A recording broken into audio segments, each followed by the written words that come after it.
It is brilliant to see so many people today. Thank you for coming along. And thank you most of all to Michael and Sita for agreeing to let me ask you lots of questions. I'm going to introduce Sita Brahmachari, who is a multi-award-winning writer of novels and plays and short stories. Her first novel was The Artichoke Hearts and went on to win so much acclaim and the Waterstones Prize. And I believe it was voted in The Guardian's top 50 books celebrating diversity.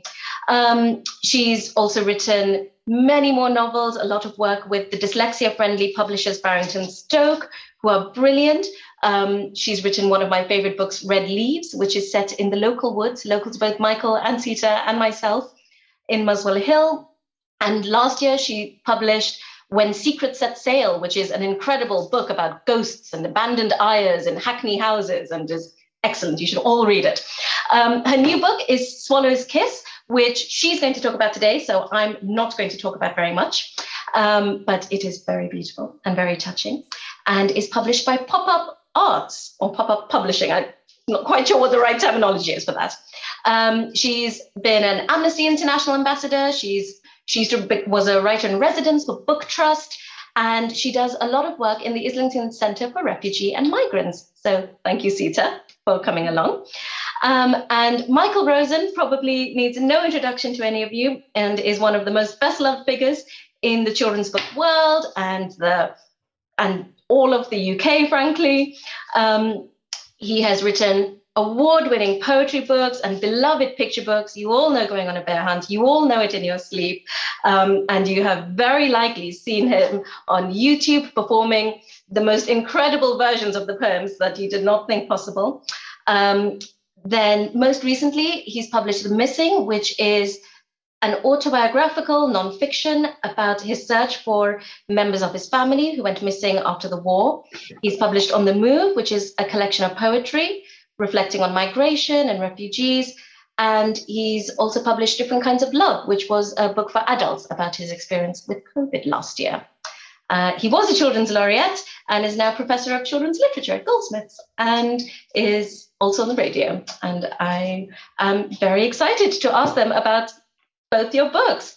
So I wonder if we could start, Michael, maybe if you go first, and then Sita, maybe just by sharing your personal experiences of refugees and migrations, how it has formed a part of your own lives, and then how that's come on to influence your writing. Okay, well, when I was growing up, I sort of knew that there were people in my, in my family who were migrants who had moved from one place to another. There's a word in Yiddish which some Jewish people use. Yiddish is a language some Jewish people speak, and it's der Heim, and that means literally the home. Some of you will know there's a band called Heim, and it used to mean basically Eastern Europe. It was a way in which people just meant that was where we came from. And so my parents would talk about the Heim or der Heim, and so I was aware of that. But if you had asked me, where is anyone in my family a refugee, I probably would have said no. I knew what refugees were because, as I understood it, I was born in 1946. Refugees were people who had come out of the war and didn't have a home to go to. And I thought, well, probably that wasn't anybody in my family. So if you had asked me, say, when I was 10, let's say, are there any refugees in your family? I might have said no. But then the more I've researched, then the more I found out that there were refugees in my family. In fact, my father's cousin was really a refugee at the end of the war. He had no home to go to. He had been he'd had to flee, and then he was in an army called the Polish Free Army. And then he was what used to be called a displaced person. So that was a kind of refugee. And then he lived in a camp in Britain between 1946 and 48 for these refugees until he was allowed out and to live in London. So there was one refugee. And then the more I dug, even more, then I discovered some very sad things. I discovered that some of my father's relations, his uncles and aunts, had gone from Poland to France. And then when the army came in from Germany, sometimes called the Nazi army or whatever, but the army came in, and those people there, my father's uncle and aunt, three of them, they became refugees and in the end were persecuted because they were refugees and in the end killed for it. So I discovered all that in my background, if you like. Sort of over the years, it slowly kind of unfolded that I realized I had refugees in my own family. So when I hear about refugees or look at them or hear about refugees, and I'm not, I was born in this country, I think, well, you can't take the migrant out of me. That was how I wrote about it. You might look at me and think, well, I'm white and I talk kind of a bit posh, bit not posh, but halfway between the two. So, how could he be a refugee? Well, I'm not. But then I think, but there are hidden refugees in my family. And so I kind of owe it to them to think about what it means to be a refugee. Thank you for that. Sita, would you mind sharing us a little bit about yourself?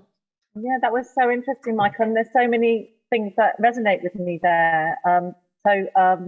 I was born in this country. My father was from India. He came here in 1959 to be a doctor in the National Health Service. And met my mum, who was from the Lake District, married and had 4 children, and we were born here. But my dad, our book, Swallow's Kiss, is illustrated, actually written together. I feel it's created together with Jane Ray and myself.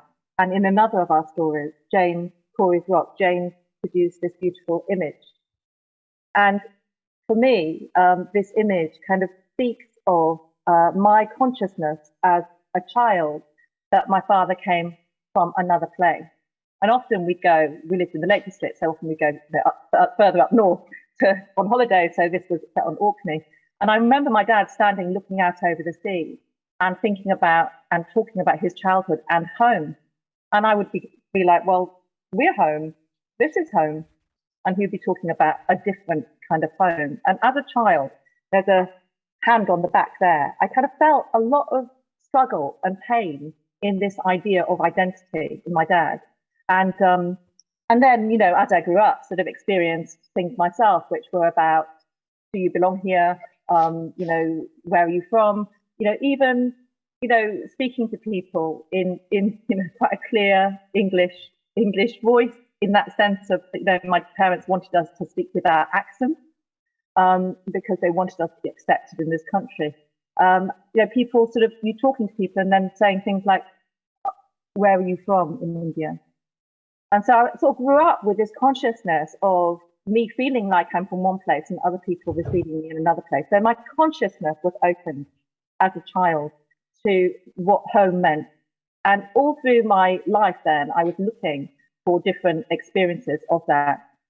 So that was kind of more the migrant experience. But when we were children, my uncle also, who was a campaigner for the Dalit people in India, was imprisoned there.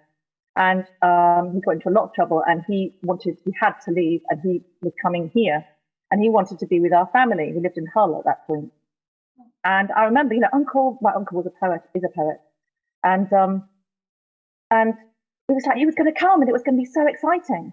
And then I remember my dad saying, he can't come here, that the authorities won't allow him to come here. And he went to Norway.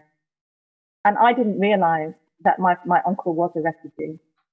But I felt the pain of him not being able to be with our family in such a different part of the world. And then working in community, sort of all my life really, I've worked with refugee people. When I did an adaptation of The Arrival, I worked with people exploring their own history of their own journeys and what the idea of having to reinvent yourself in a new place meant to them. And it connected a lot to the sort of things that my dad used to say. And really, since I started writing Artichoke Hearts, there have been refugee children characters in all of my stories.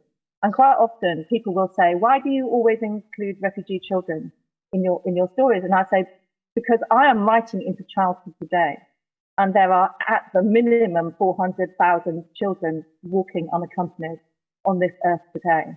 Not to write those children into your stories would be as if you were writing from another planet, not to be conscious of that.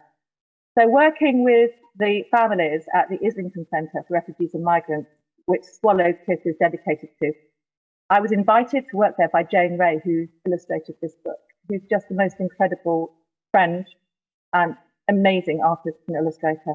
And it has been the most incredible collaboration, because Jane, in her very quiet way, working through her art, places an image on the table, and people who are very traumatized come to that image and start to open up and converse and express themselves. And the writing that is inspired by those people comes absolutely from them starting to rebuild their lives. So it's had a really profound impact on me, working as a writer in residence at the Islington Centre, and particularly working alongside Jane. And this is the third book that we've published together. But I realise how lucky I am to have this kind of symbiotic relationship between writer and illustrator. Thank you for that. I think it's very beautiful that you're looking for the right way to express the story of different refugee stories and the search for home in your writing, but also you're inviting all the people you're working with to reflect on their homes as well. And I think you both brought that up, this notion of what the home was, the home, which I didn't actually realize now that you say it, does mean home, but also where your dad was looking for, and where your uncle eventually wound up as well. It's so many different sorts of stories of migration. Michael, I wonder if you wouldn't mind reading to us a little bit from your collection on the move. Okay, so I'll read some poems from here. So here's when I'm young, and I sort of began to realize that my mum and dad could hop in and out of English and Yiddish. So it's almost like a little glossary for you. Mum can speak two languages and sometimes mixes them up. She doesn't say don't moan, she says don't kvetch. She doesn't say don't slurp your soup, she says don't chup. She doesn't say don't burp, she says don't graps. She doesn't say don't fart, she says don't fots. When I have wrinkles in my socks, she says it looks like I've put my feet through a pile of bagels, or bigles as she would have said. So she says, take the bigles out of your socks. So I sing it all back to her. Don't kvetch, don't chup, don't graps, don't fots. Take the bigles out of your socks. So we all sing it, and you can join in from home if you like. Don't kvetch, don't chup, don't graps, don't fots. Take the bigles out of your socks. That's it. Excellent. That's right. So here's another way that I knew about migration. This is not refugees, but migration. My father came to England from another country. My father's mother came to England from another country, but my father's father stayed behind. So my dad had no dad here, and I never saw him at all. One day in spring, some things arrived, a few old papers, a few old photos, and oh yes, a hulky, bulky, thick checked jacket that belonged to the man I would have called Grandad, the man who stayed behind. But I kept that jacket, and I wore it, and I wore it, and I wore it, till it wore right through at the back. So the nice thing about poems is that you don't have to say it for real. You can sometimes say things without saying them. So instead of saying that I really like that jacket, all you have to say is I wore it, I wore it, and I wore it. And then you're saying I liked it. So there's a little writing tip if you want. So I'll just read you one more for the time being, if you like. Again, about sort of being a migrant, again, not particularly being a refugee. And you all know, I'm speaking to children now, that you must never, ever lie to your mum. And you must never lie to your dad either. But what happens if your father or your mother asks you to keep a secret and not tell the other parent? That's what's known as a dilemma, a word we've borrowed from another language into English.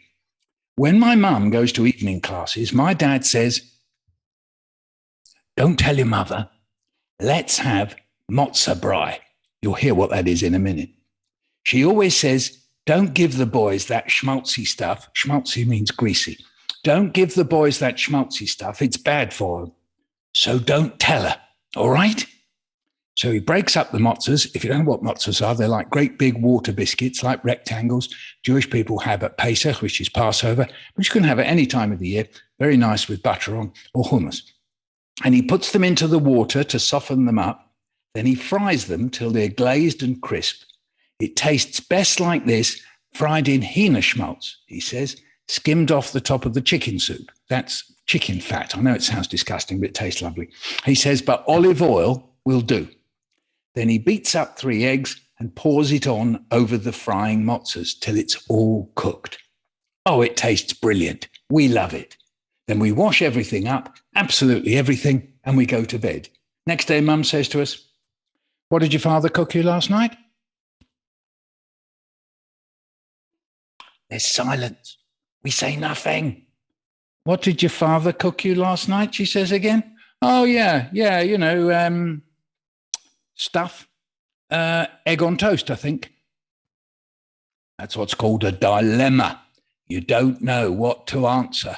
What would you do? I'm saying to you young people, would you have told your mum the truth or not the truth?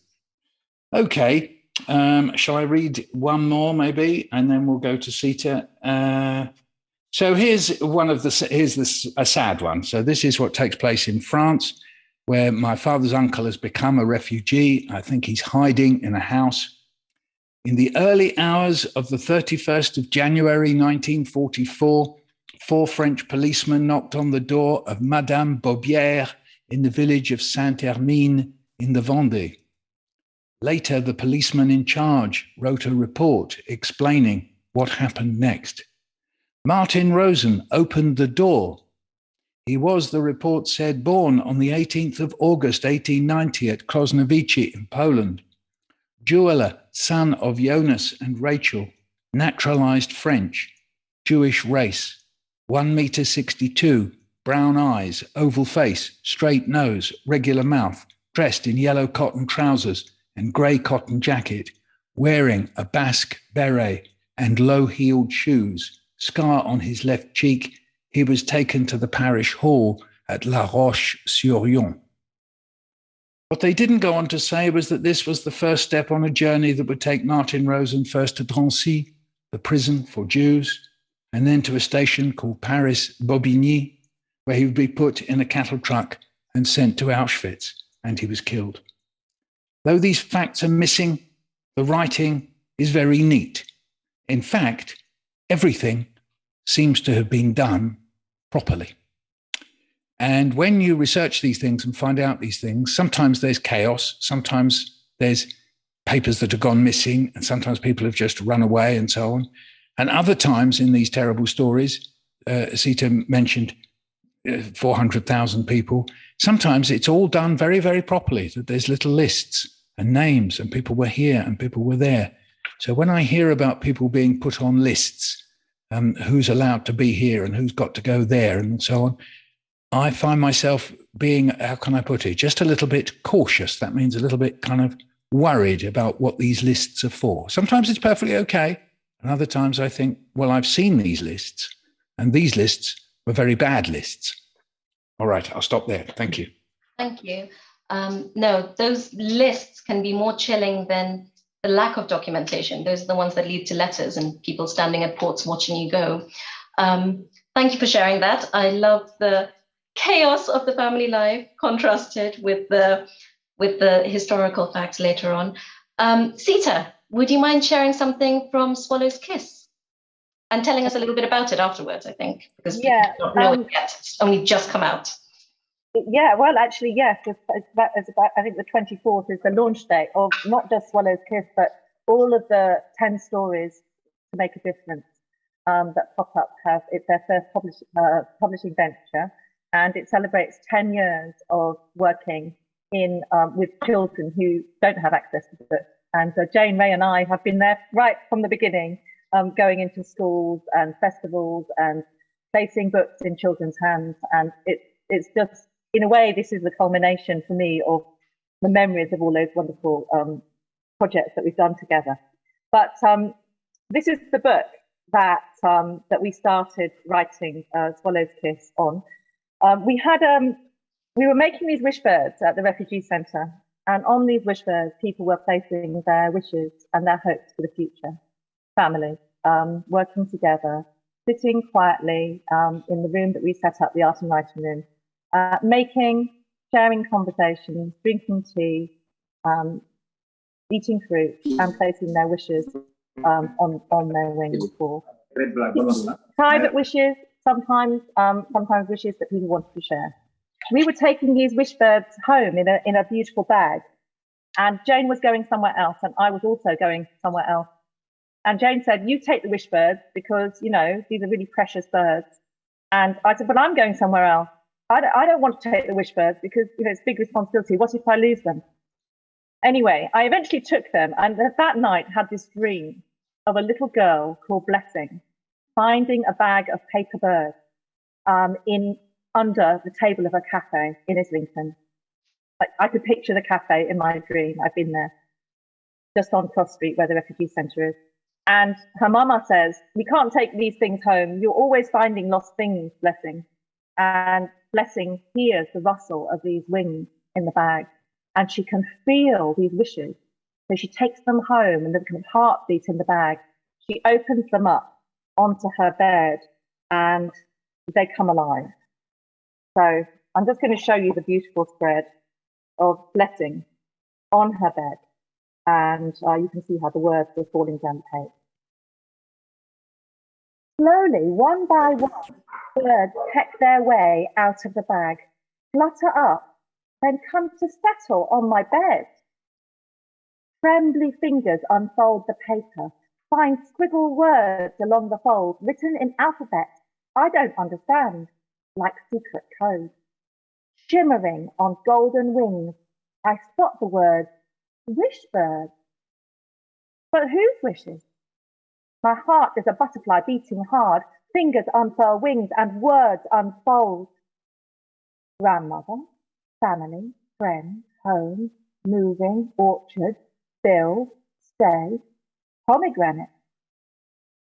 I wish to see my daddy again. Hanny. Who is Hanny? Tears burst from my eyes, because Hanny's wish is the exact same wish as mine. The globe light shines by my bed all night. I lie awake, seeing with my imagination eye the long grey road my papa drives. Some nights I dream his lorry grows wings to fly home above the jammed up lines of traffic, looking down on all this earth, seeing what swallows see. People walking long rubble roads like Mama did. Tiny boats crossing giant seas like Mama did. People like shoals of fish riding waves like Mama did when she came. I hear the distant echo of papery song, feathery whispers under my pillow. I close my eyes, imagining letters flying into the night, chasing through the park where blossom dances, over the church tower, the half-moon crescent of the mosque, the lines of houses and the shops, the school playground, Uncle Miral's cafe.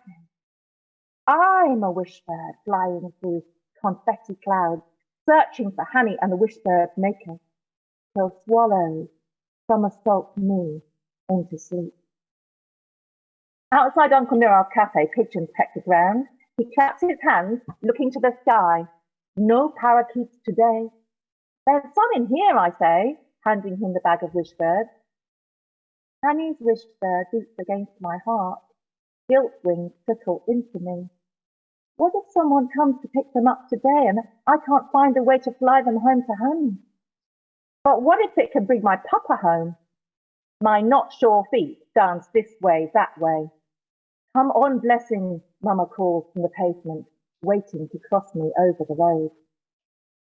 At school, Hanny's wishbird lies still and heavy under my vest, not whispering, not fluttering, not singing, and even though at the end of the day I wish and wait,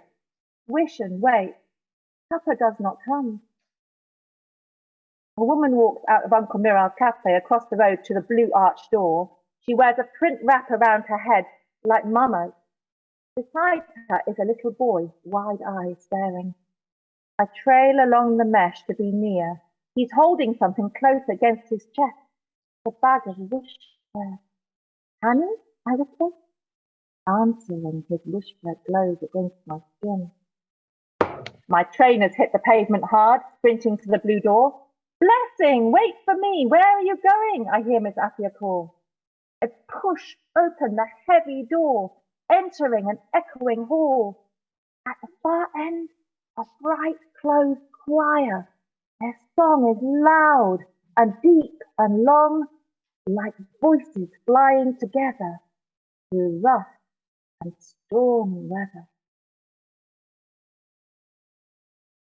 So that's the story that Jane and I hatched on a London bus backwards and forwards to the Refugee Centre. And I gave her the words and she gave me the pictures.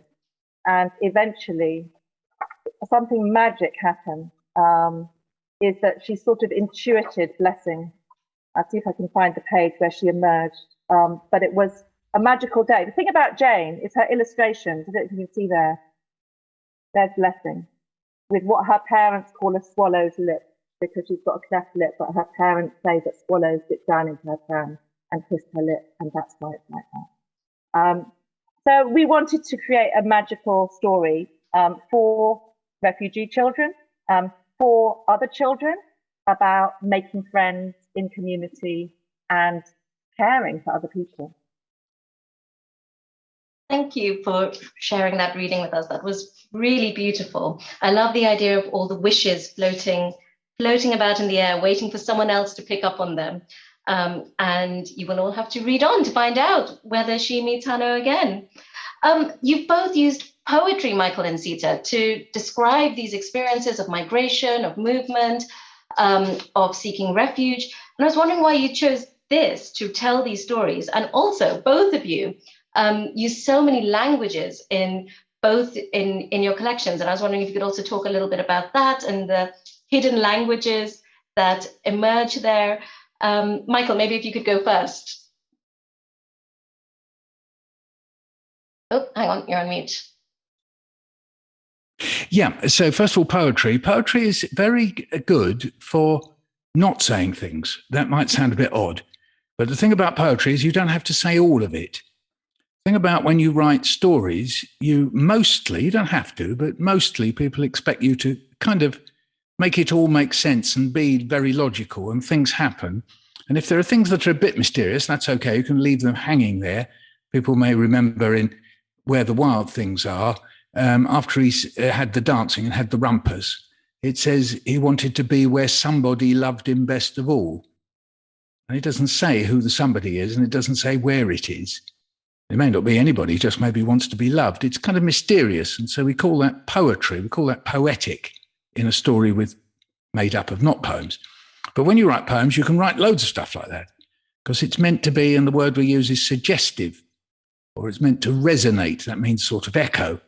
And so you don't have to say it all. You can leave these gaps and so on.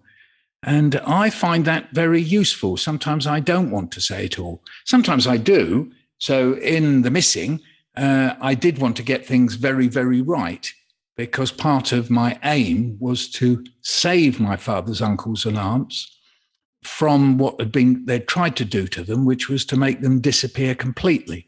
So part of my aim was to get everything right and have the documents and to translate the documents. So when it comes to languages, well, yes, but languages are terribly important, because this is how we are. It's how we know things, how we express things, how we say how we feel, and how we see. So I've broken all that up into different bits, but really it's one big mush of knowing and saying and feeling and so on, and having ideas as well. So in my family, there were people who spoke Yiddish, as I've already explained. That was a language of Eastern European Jews, most of them, not all of them. There was German, there was Polish, there was French. And then you can hear I'm speaking in English. And my dad and mum could both speak, quite a bit of that. My mum and dad spoke quite a lot of Yiddish. My dad could speak German. My mum could understand German, because Yiddish is quite like German. They both spoke French. Then I learned French. So that meant that when I dug up all those documents in order to find out what really, really, really happened, I could read them in French.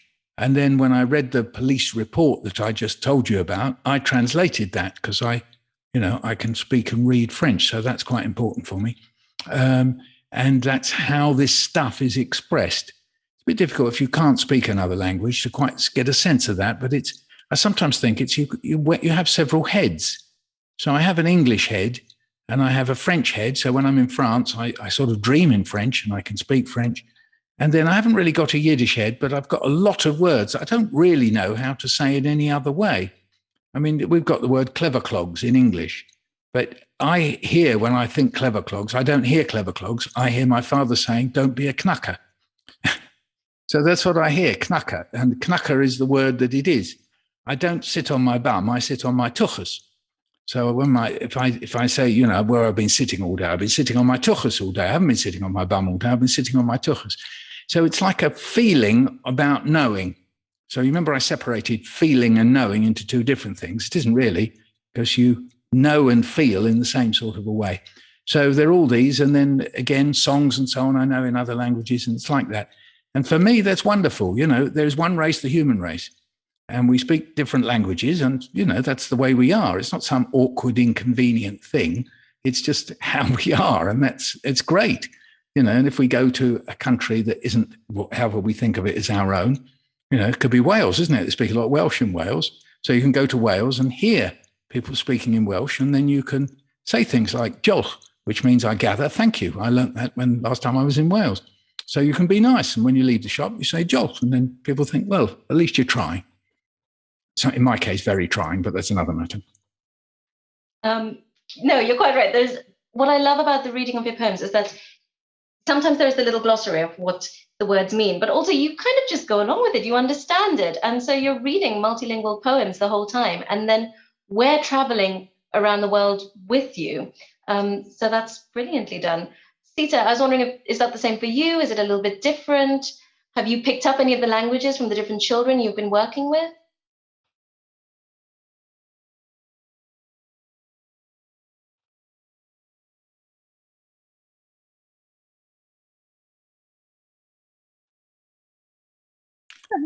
Okay, thank you, Michael, for waving at me.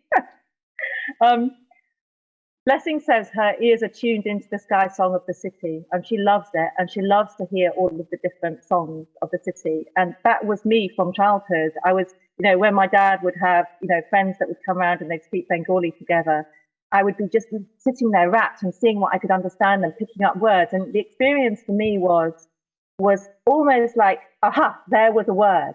There was a word that I got, and I brought it into my treasure hoard, and I would claim it and own it and then find that word again. And it was a bit like listening to a language which was so connected to me and not my first language, was like sort of picking treasure out of words. And I think it's what made me probably into a writer. And I also used to observe how when we would go to India, my dad would become a different person, sort of expressively in Bengali, that his body language would change and he would sort of grow. And I observed all that as a child. And so I've always been very interested in this, the way that we find a kind of place to be in language. So throughout all my work with children, I've always encouraged them to write their poems in their first languages and speak them to everybody in their first language first. And then if they want to translate it, translate it. And, you know, some children kind of find this very odd. And even working in a school in Croydon the other day, a girl presented a poem in Hindi and she was very embarrassed about it. She was saying, really? They're not going to understand. I said, no, please present it in Hindi, because I wanted her to feel very at home in the way she was expressing herself. So in Swallow's Kiss, the wish birds that Blessing finds are written in languages that she doesn't understand. But instead of going, I don't understand, she does what all children do, is lean in and go, I want to understand. I want to find out who's written it. It's like a quest. It's like an adventure. And that's how I am when I hear people speaking another language on the London bus and I don't understand it. And it's very expressive. I'm really wanting to know what they're saying. I'm sort of, you know, so with people at the centre, because they're from so many different countries that they have had to leave because of war or civil war or environmental disaster, they come together from many, many different countries. And what people have in common in that art and writing room is that they are asylum seekers or refugees or migrant people, and they are there because they've had to leave their homes. So language is not common. I mean, and so even English sometimes isn't the common language. Perhaps it's French because of colonial history. So we're all kind of tuning into each other all the time. So when we place these wishes on the wings in different languages and Blessing finds them, Jane and I were thinking, that's right, because if you're a child and you're finding this book and you find the word home in Syrian Arabic, or you find the word, you know, home in Ngala, that's a language that the lullaby is sung to Blessing in the book, then you feel you go into that book and it's almost like you're going, oh, someone knows I'm here. And that was an experience that I never had growing up reading books. And I really wanted that for children. But I think in my own kind of, consciousness, working at the Refugee Centre has reignited my understanding of language and what it can do. And because people are literally, they're not learning French at school because they want to go to France and have a holiday. People are learning English as a survival language. And that has really kind of upped my consciousness of what it means to lay a word on a page. And I find increasingly that I am writing in poetry and in free verse and understanding the weight of those words. And that has come directly from working with people at the Refugee Centre. Thank you for that. I really like the notion of English as a language of survival. It's pushed upon all of us as just such a natural state that the thought of having to reach out for it is really interesting. We don't have masses much longer. So if you have any questions, I would suggest you type them in so that someone can then ferret them over my way. But I'm going to ask Michael and Sita one last question, which is, I love the way that both of you are marrying what we might think of stories of historical migration and historical stories of asylum seeking and both the missing and then when secrets set sail, but then you're both constantly linking it to the present day. So I was wondering what your thoughts are about that. Do you think there's a direct link? Do you think we're reinventing different stories every day as we're reacting to the news? I was wondering if you had any thoughts on that, Michael. I'll read just one little one, which will give you an idea as to why I listened and why I wrote. Overheard in a classroom.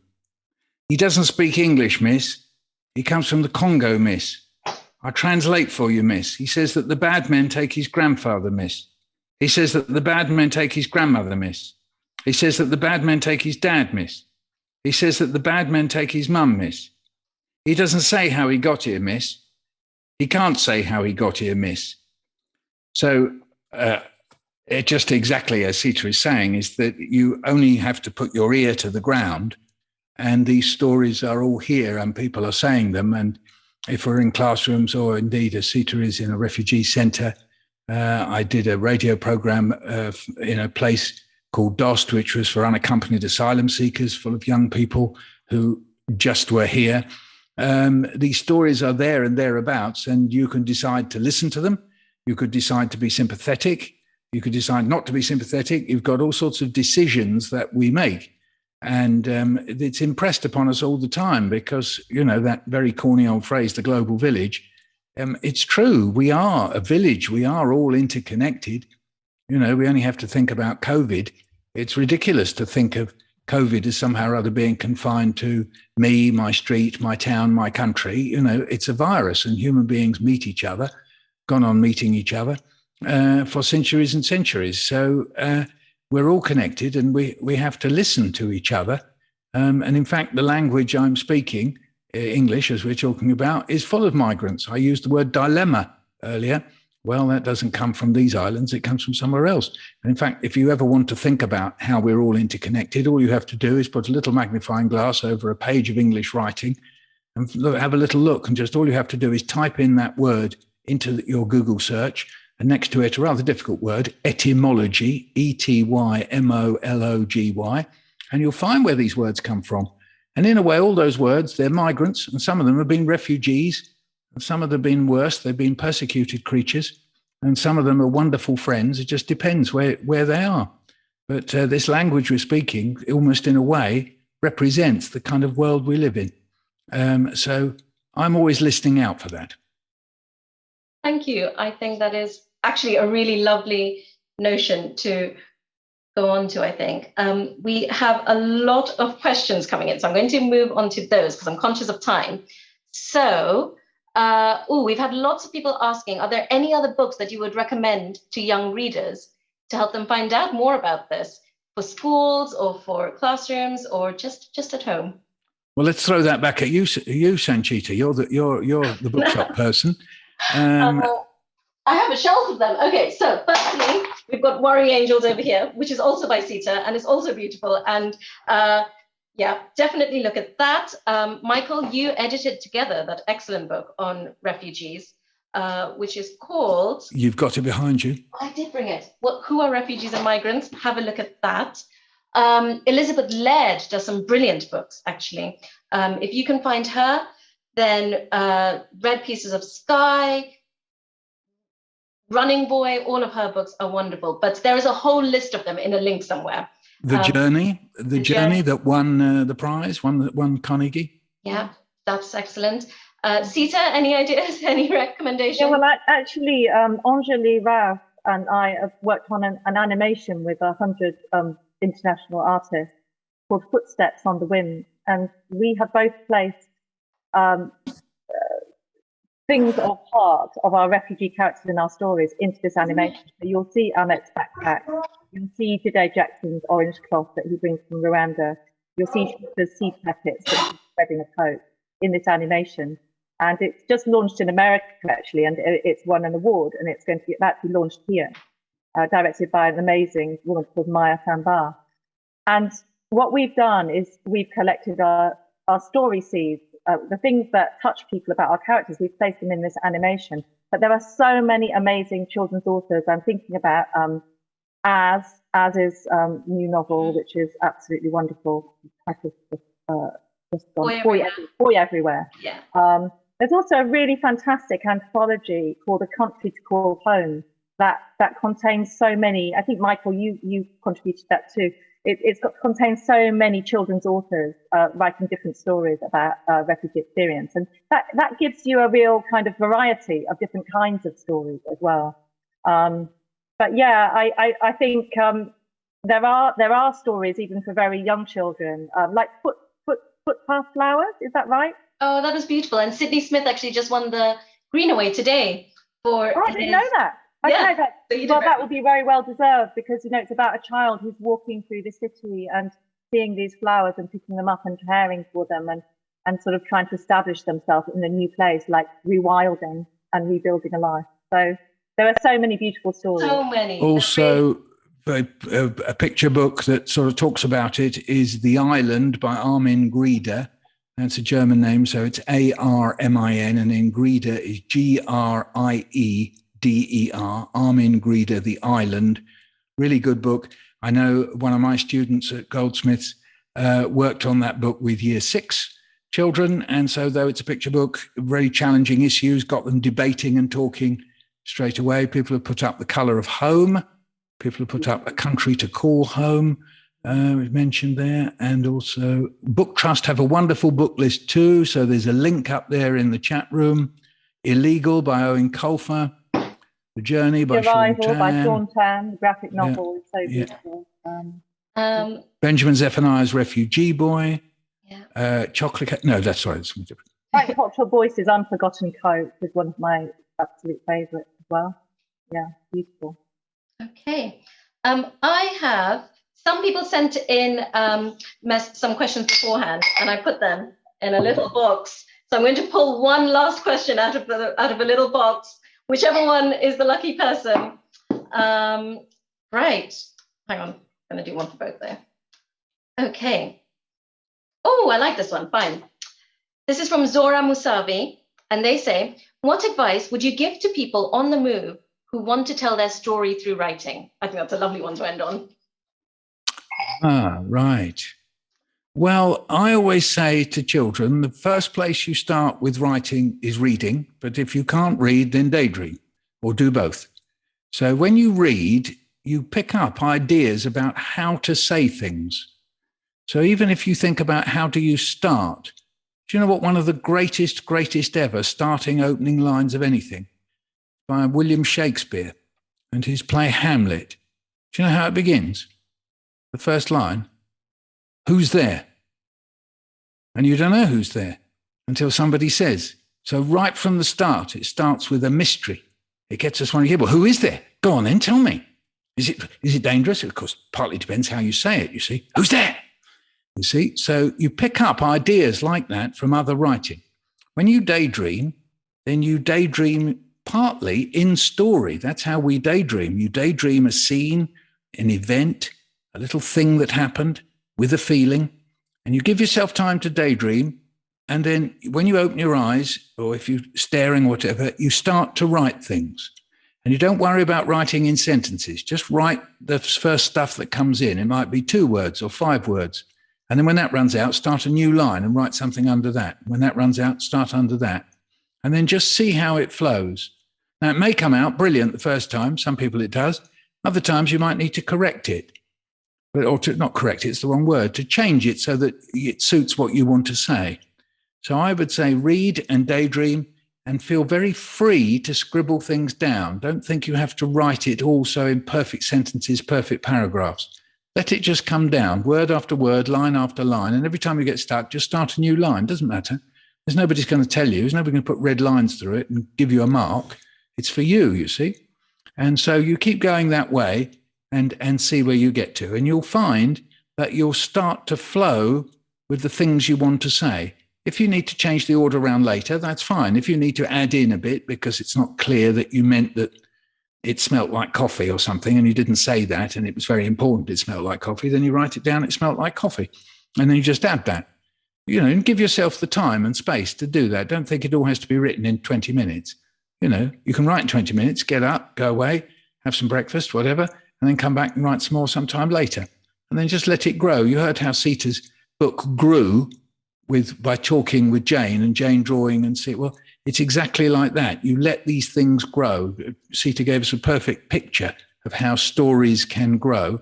And if you're talking about real experience, it's the same thing. It takes time to get it all down. Lovely.